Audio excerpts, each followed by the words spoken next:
9ನೇ ಸ್ಕಂದದ್ದು ಸೌಭರಿ ಋಷಿಗಳ ಒಂದು ವಿಲಾಪ.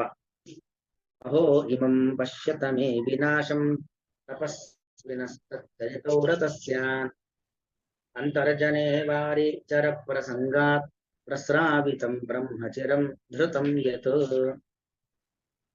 ಅಂದ್ರೆ ಸೌಭರಿ ಮಹರ್ಷಿ ಅವರು ಆಡ್ತಕ್ಕಂಥ ಮಾತು ಒಂದು ಪದಚ್ಛೇದ ನೋಡಿ. ಅಹೋ ಇಮಂ ಪಶ್ಯತ ಮೇ ವಿನಾಶಂ ತಪಸ್ವಿನಃ ಸಚ್ಚರಿತೌ ವ್ರತಸ್ಯ ಅಂತರ್ಜಲೆ ವಾರಿಚರ ಪ್ರಸಂಗಾತ್ ಪ್ರಸ್ರಾವಿತಂ ಬ್ರಹ್ಮ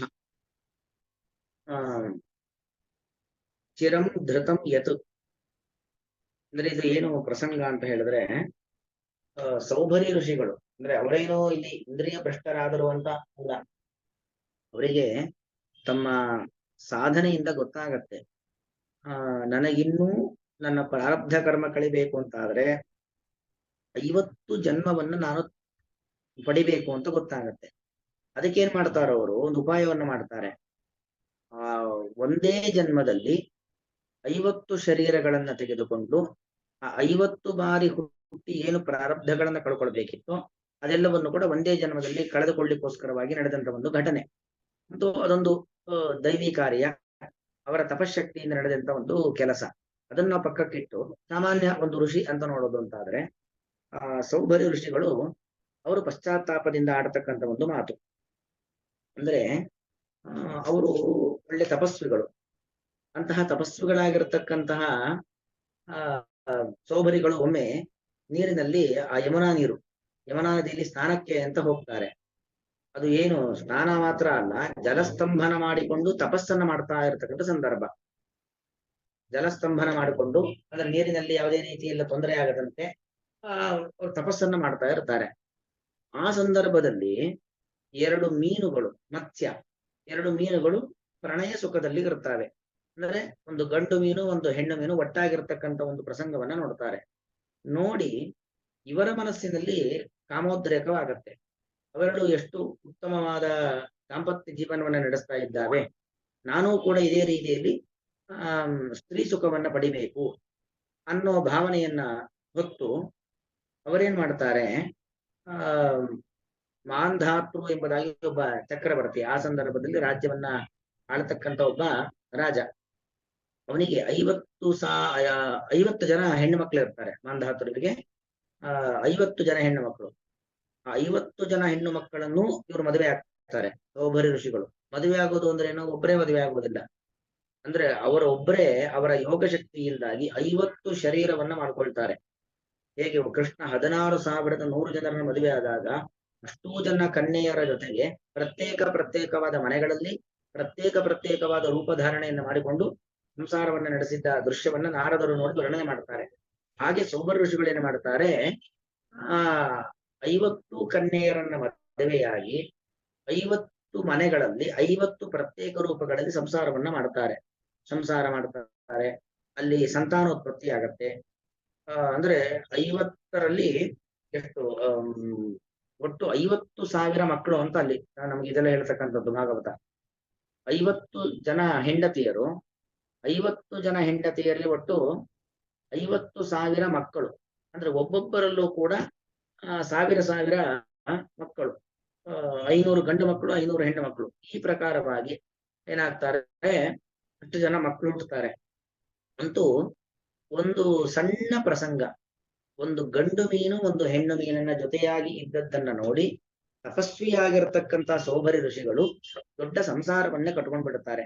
ಆ ದೊಡ್ಡ ಸಂಸಾರವನ್ನೇ ಕಟ್ಟುಕೊಂಡು ಅನೇಕ ವರ್ಷ ಆ ಒಂದು ಮಡದಿ ಮಕ್ಕಳು ಮತ್ತು ಅವರಿಗೆಲ್ಲ ಗಂಡು ಮಕ್ಕಳಿಗೆ ಉಪನಯನ ಮಾಡುವಂಥದ್ದು, ಹೆಣ್ಣು ಮಕ್ಕಳಿಗೆ ಮದುವೆ ಮಾಡತಕ್ಕಂಥದ್ದು, ಇದೇ ಒಂದು ಪ್ರಕ್ರಿಯೆಯಲ್ಲಿ ಅವರು ನಿರತರಾಗಿರ್ತಾರೆ.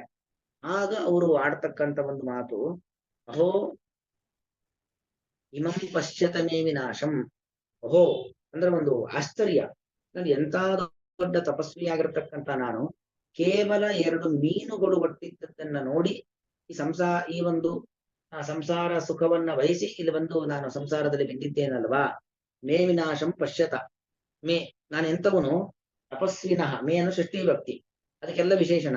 ನಾನೆಂತವನು ತಪಸ್ವಿನಃ ಮೇ, ನಾನು ದೊಡ್ಡ ತಪಸ್ವಿಯಾಗಿದ್ದಂತ ವ್ಯಕ್ತಿ ನಾನು. ತಪಸ್ವಿನಃ ಮೇ ವಿನಾಶಂ ಪಶ್ಯತ ತಚ್ಚರಿತೌ ವ್ರತಸ್ಯ. ತಪಸ್ವಿ ಅಂದ್ರೆ ಸುಮ್ಮನೆ ಕಾಟಾಚಾರಕ್ಕೆ ತಪಸ್ ಮಾಡ್ತಕ್ಕಂಥದ್ದಲ್ಲ.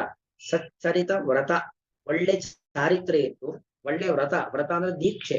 ಇಂತಹ ಕೆಲಸ ಮಾಡೋದಿಲ್ಲ, ಇಂತಹ ಆಹಾರ ತಿನ್ನೋದಿಲ್ಲ, ಇಂತಹ ಕಡೆ ಮಲಗೋದಿಲ್ಲ, ಅಂದ್ರೆ ನನ್ನ ಪ್ರತಿಯೊಂದು ಊಟ, ಪ್ರತಿಯೊಂದು ಜೀವನ ಪದ್ಧತಿ, ಒಂದು ಕಡೆಯಿಂದ ಮತ್ತೊಂದು ಕಡೆಗೆ ಹೋಗೋದಿರ್ಬೋದು, ಮಾತನಾಡೋದಿರ್ಬೋದು, ಅನುಷ್ಠಾನಗಳಿರ್ಬೋದು, ಪ್ರತಿಯೊಂದಲ್ಲೂ ಒಳ್ಳೆ ವ್ರತ ಇತ್ತು, ಒಂದು ನಿಯಮ ಇತ್ತು. ವ್ರತ ಅಂದ್ರೆ ನಿಯಮ ಅಂತ ಅರ್ಥ. ಅಂದ್ರೆ ಹೇಗೇಗೋ ಬದುಕೋದಲ್ಲ, ಹೇಗೇಗೋ ಪ್ರಾಣಿಗಳು ಕೂಡ ಬದುಕ್ತಾರೆ. ಜೀವನ ಆದ್ಮೇಲೆ ನಾವೇ ಒಂದು ಬಾರ್ಡರ್ ಹಾಕೊಂಡು ಕೆಲವೊಂದಿಷ್ಟು ನಿಯಮಗಳನ್ನ ಅಳವಡಿಸಿಕೊಂಡು ಇದು ಬೇಕು ಇದು ಬೇಡ, ಆ ಬೇಕು ಬೇಡಗಳಿಗೆ ಒಂದು ಪರದೆಯನ್ನ, ಒಂದು ಕಟ್ಟುಪಾಡನ್ನು ಹಾಕೊಂಡು ನಾವು ಬದುಕಬೇಕಾಗತ್ತೆ. ಹಾಗೆ ಅಷ್ಟೆಲ್ಲ ನಿಯಮದಲ್ಲಿ ಇದ್ದೇನೆ ನಾನು. ಅಂತಹ ನಾನು ವಾರಿಚರ ಅಂತರ್ಜಲೇ ವಾರಿಚರ ಪ್ರಸಂಗ. ಅಂತರ್ಜಲ, ನೀರಿನ ಒಳಗಡೆ ಜಲಸ್ತಂಭನವನ್ನ ಮಾಡಿಕೊಂಡು ತಪಸ್ ಮಾಡತಕ್ಕಂಥ ಒಂದು ಸಂದರ್ಭದಲ್ಲಿ ವಾರಿಚರ ಪ್ರಸಂಗ ಅಥವಾ ವಾರಿಚರ, ವಾರಿಣಿ ಚರಂತಿ ಇತಿ ವಾರಿಚರಾಹ, ವಾರಿಚರಣಾಂ ಪ್ರಸಂಗ, ವಾರಿಚರ ಪ್ರಸಂಗ.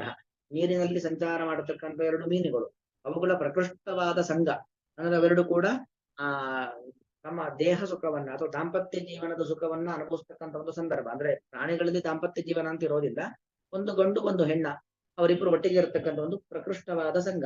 ಅಂತಹ ಸಂದರ್ಭದಲ್ಲಿ ಚಿರಂ ಯತು ಧೃತಂ ಬ್ರಹ್ಮ ತತ್ಪ್ರಾಸ್ರಾವಿತಂ. ಚಿರಂ, ಬಹುಕಾಲದಿಂದಲೂ ಕೂಡ, ಯತು ಬ್ರಹ್ಮ ಧೃತಂ, ಯಾವ ಒಂದು ಬ್ರಹ್ಮ, ಬ್ರಹ್ಮ ಅಂದ್ರೆ ವೇದ, ಬ್ರಹ್ಮ ಅಂದ್ರೆ ತಪಸ್ಸು, ಆ ವೇದೋಕ್ತವಾಗಿರತಕ್ಕಂಥ ತತ್ವಜ್ಞಾನ, ಯಾವುದು ಯೋಗ್ಯ ಯಾವುದು ಅಯೋಗ್ಯ, ಏನು ಹೇಗಿರಬೇಕು ಹೇಗಿರಬಾರದು, ಏನನ್ನ ನೋಡ್ಬೇಕು ಏನನ್ನ ನೋಡಬಾರದು, ಇದೆಲ್ಲ ಮಯ ಧೃತಮಾಸೀತ್, ನಾನು ಅದೆಲ್ಲವನ್ನು ಕೂಡ ನನ್ನಲ್ಲಿ ಧಾರಣೆ ಮಾಡಿಕೊಂಡಿದ್ದೆ. ಆದರೆ ತತ್ಸರ್ವಂ ಪ್ರಸ್ರಾವಿತಂ, ಅದೆಲ್ಲವೂ ಕೂಡ ಏನಾಯ್ತು, ಆ ಎಲ್ಲಾ ನನ್ನ ತಪಶಕ್ತಿ, ನನ್ನ ವಿದ್ಯೆ, ಅದೆಲ್ಲವೂ ಕೂಡ ಏನಾಯ್ತು, ಪ್ರಸ್ರಾವಿತಂ ಸೃಗತವು. ಸ್ರಾವಿತಂ ಅಂದ್ರೆ ಸೃಗತವು, ಹೋಯ್ತು, ಬರೀ ಹೋಯ್ತಲ್ಲ, ಸರ್ವನಾಶ ಆಯ್ತು. ಪ್ರಸ್ರಾವಿತಂ, ಕ್ಷಣದಲ್ಲಿ ಎಲ್ಲವೂ ನಾಶವಾಯಿತು. ಅಂದರೆ ಈ ವಿಷಯ ಪದಾರ್ಥಗಳ ಸಂಪರ್ಕ ಎಂಬುವಂಥದ್ದು ಎಂಥವರನ್ನು ಬೇಕಾದರೂ ದಾರಿ ತಪ್ಪಿಸಬಹುದು. ಯಾಕಂದ್ರೆ ದೊಡ್ಡ ತಪಸ್ವಿ ಸೌಭರಿ ಮಹರ್ಷಿಗಳು, ಅಂಥವರು ಕೂಡ ಕೇವಲ ಒಂದು ಗಂಡು ಹೆಣ್ಣಿನ ಮಿಲನವನ್ನ ನೋಡಿದ್ದಲ್ಲ, ಕೇವಲ ಎರಡು ಮೀನುಗಳ ಮಿಲನವನ್ನ ನೋಡಿ ತಮ್ಮ ತಪಶಕ್ತಿಯನ್ನ ಕಳೆದುಕೊಂಡರು. ಅಂದ್ರೆ ಇನ್ನು ನಾವು ನಮ್ಮ ಪ್ರಪಂಚದಲ್ಲಿ ಗಮನಿಸುವಂತಹ ಬೇರೆ ಬೇರೆ ವಿಷಯ ಪದಾರ್ಥಗಳು ಎಷ್ಟು ನಮ್ಮನ್ನ ದಾರಿ ತಪ್ಪಿಸುತ್ತವೆ, ಸಾಧನೆ ಮಾರ್ಗದಿಂದ ನಮ್ಮನ್ನ ಕೆಳಗೆಳೆಯುತ್ತದೆ ಅನ್ನೋದನ್ನ ಬಹಳ ಎಚ್ಚರಿಕೆಯಿಂದ ಗಮನಿಸಬೇಕು. ಅಂತಹ ವಿಷಯ ಸಂಪರ್ಕಗಳಿಂದ ದೂರ ಇರಬೇಕು. ಕೆಟ್ಟ ಆಲೋಚನೆಗಳು, ಕೆಟ್ಟ ದೃಶ್ಯಗಳು, ಕೆಟ್ಟ ಮಾತುಗಳು, ಕೆಟ್ಟ ಶ್ರವಣಗಳು, ಕೆಟ್ಟ ಸ್ಪರ್ಶಗಳು, ಅದೆಲ್ಲದರಿಂದ ನಾವು ದೂರ ಇರಬೇಕು ಅನ್ನೋದಕ್ಕೆ ಇದೊಂದು ದೃಷ್ಟಾಂತ. ಸೌಭರಿ ಮಹರ್ಷಿಗಳು ಅಷ್ಟು ಇಂದ್ರಿಯ ನಿಗ್ರಹ ಇರಲಿಲ್ವ ಅವರಿಗೆ ಅನ್ನೋದಲ್ಲ ಇಲ್ಲಿ ತಾತ್ಪರ್ಯ. ಅವರು ಇಂದ್ರಿಯ ನಿಯಂತ್ರಣ ಇದ್ದವರೇ. ಭಗವಂತ ಆ ವಿಷಯ ಪದಾರ್ಥಗಳ ಸಂಪರ್ಕ ಎಷ್ಟು ನಮ್ಮನ್ನ ದುರಂತಕ್ಕೆ ತಳ್ಳುತ್ತೆ, ಎಷ್ಟು ನಮ್ಮನ್ನ ಹಾಳು ಮಾಡುತ್ತೆ ಅನ್ನೋ ವಿಚಾರವನ್ನ ಜಗತ್ತಿಗೆ ಮುಟ್ಟಿಸ್ಲಿಕ್ಕೋಸ್ಕರವಾಗಿ ಭಗವಂತ ಸೃಷ್ಟಿ ಮಾಡಿರ್ತಕ್ಕಂಥ ಒಂದು ಸಂದರ್ಭ ಅಷ್ಟೇ ಇದೆ ಹೊರತು ನಾವಿಲ್ಲಿ ಸೌಭರ ಮಹರ್ಷಿಗಳು ಅಷ್ಟು ದೊಡ್ಡ ಋಷಿಗಳು ಅಷ್ಟು ಇಂದ್ರಿಯ ನಿಯಂತ್ರಣ ಈಗ ಇರ್ಲಿಲ್ವಾ. ಕೇವಲ ಎರಡು ಮೀನನ್ನ ನೋಡಿ ಅವರು ಇಂದ್ರಿಯ ನಿಯಂತ್ರಣವನ್ನ ಕಳ್ಕೊಂಡ್ರ ಅನ್ನೋ ರೀತಿಯಲ್ಲಿ ಆಕ್ಷೇಪ ಮಾಡುವಂತದ್ದಲ್ಲ ಈ ಪ್ರಸಂಗಕ್ಕೆ. ಇಲ್ಲಿ ವ್ಯಾಖ್ಯಾನ, ನ ಕೇವಲಂ ರಾಜಾನಃ ಏವ ರಾಜಾನೋ ರಾಜಾನಃ, ಕೇವಲ ರಾಜರುಗಳು ಮಾತ್ರ ವೈರಾಗ್ಯಂ ಆಶ್ರಿತಾ, ಬರೀ ರಾಜರು ಮಾತ್ರ ವೈರಾಗ್ಯವನ್ನು ಆಶ್ರಯ ಮಾಡಿದ್ದಲ್ಲ. ಕಿಂತು ಮತ್ಯಾರು ಭೋಗಾಧಿಕ ಭೋಗಾಹ, ರಾಜಭೋಗಕ್ಕಿಂತಲೂ ಕೂಡ ಅಧಿಕ ಭೋಗ. ಯಾಕಂದ್ರೆ ರಾಜಭೋಗ ಅನ್ನೋದೆಲ್ಲ ಪ್ರಾಕೃತ ಪದಾರ್ಥಗಳನ್ನ ಅನುಭವಿಸೋದು, ಆದ್ರೆ ಅದಕ್ಕಿಂತಲೂ ಅಧಿಕವಾದ ಭೋಗ ಋಷಿಗಳಿಗಿರುತ್ತೆ. ಯಾಕೆ? ಅವರು ಬಿಂಬರೂಪಿಯಾದ ಪರಮಾತ್ಮನನ್ನ ನಿರಂತರವಾಗಿ ಕಾಣ್ತಾ ಇರ್ತಾರೆ, ಕಾಣುವ ಪ್ರಯತ್ನದಲ್ಲಿರ್ತಾರೆ. ಅಧಿಕ ಭೋಗಾಹ ಋಷಯ ಅಪಿ. ನೋಡಿ, ರಾಜಭೋಗ ಅಧಿಕ ಭೋಗ, ರಾಜರ ಭೋಗ ಕೇವಲ ಲೌಕಿಕ ವಿಷಯಗಳ ಭೋಗ, ಅದು ಋಷಿಮುನಿಗಳ ಭೋಗ ಬಿಂಬರೂಪಿಯಾದ ಪರಮಾತ್ಮನನ್ನ ಕಾಣುವಂತ ಒಂದು ಭೋಗ.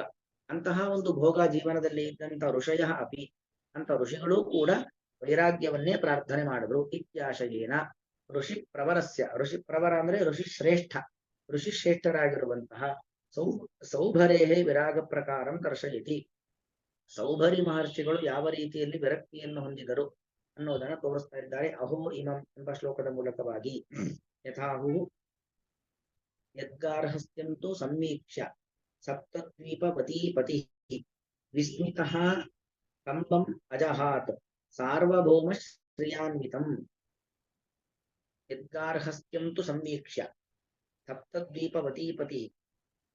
ಅಂದ್ರೆ ಆ ಇದು ಅದೇ ಪ್ರಸಂಗದಲ್ಲಿ ಬರತಕ್ಕಂತ, ಅಂದ್ರೆ ಅಲ್ಲಿ 9ನೇ ಅಧ್ಯಾಯದಲ್ಲಿ ಬರತಕ್ಕಂತ ಒಂದು ಶ್ಲೋಕ. ಯದ್ಗಾರ್ಹಸ್ಥಂ ತು ಸಮೀಕ್ಷ್ಯ ಸಪ್ತದ್ವೀಪವತೀಪತಿ ವಿಸ್ಮಿತಃ ಸ್ತಂಭಂ ಅಜಹಾತ್ ಸಾರ್ವಭೌಮ ಶ್ರಿಯಾನ್ವಿತಂ. ಆ ಮಾಂಧಾತ ರಾಜ ಇದ್ದಾನಲ್ಲ, ಅವನು ತನ್ನ ಅಳಿಯನ ಒಂದು ಅವಸ್ಥೆ, ತನ್ನ ಅಳಿಯ ಯಾರು? ಇದೇ ಸೋಬರಿ ಋಷಿಗಳು. ಯದ್ಗಾರ್ಹಸ್ಥಂತು ಸಮೀಕ್ಷ, ಯಾವ ತನ್ನ ಅಳಿಯನಾಗಿರುವಂತಹ ಈ ಸೌಭರಿ ಋಷಿಗಳ ಒಂದು ಗಾರ್ಹಸ್ಥ್ಯ, ಗೃಹಸ್ಥ ಜೀವನವನ್ನ ಸಮೀಕ್ಷ ಚೆನ್ನಾಗಿ ನೋಡ್ತಾರೆ. ಯಾರು? ಮಾಂಧಾತೃಗಳು ನೋಡ್ತಾರೆ, ಅವರು ಋಷಿಗಳಾಗ್ತಾರೆ ಮೇಲೆ.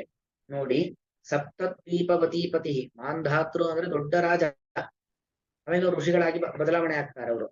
ಸಪ್ತದ್ವೀಪವತೀಪತಿ, ಈ ಇಡೀ ಸಪ್ತದ್ವೀಪವುಳ್ಳಂತಹ ಸಮಸ್ತ ಭೂಮಂಡಲಕ್ಕೆ ಅಧಿಪತಿಯಾಗಿರ್ತಕ್ಕಂಥವ್ರು, ಭೂಮಿಯನ್ನ ಆಳಿರ್ತಕ್ಕಂಥವ್ರು.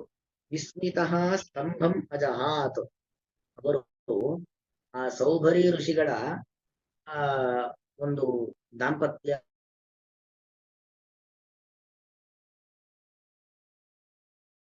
ನಿರ್ವಹಣೆಯಲ್ಲಿ ಆಸಕ್ತರಾಗಿರ್ತಕ್ಕಂಥ ಒಂದು ವಿಚಾರವನ್ನ ಕಂಡು ವಿಸ್ಮಿತ, ಅದನ್ನ ನೋಡಿ ಬಹಳ ಆಶ್ಚರ್ಯ ಪಡ್ತಾರಂತೆ. ಹೇಗೆ ಹೀಗಾಯ್ತು?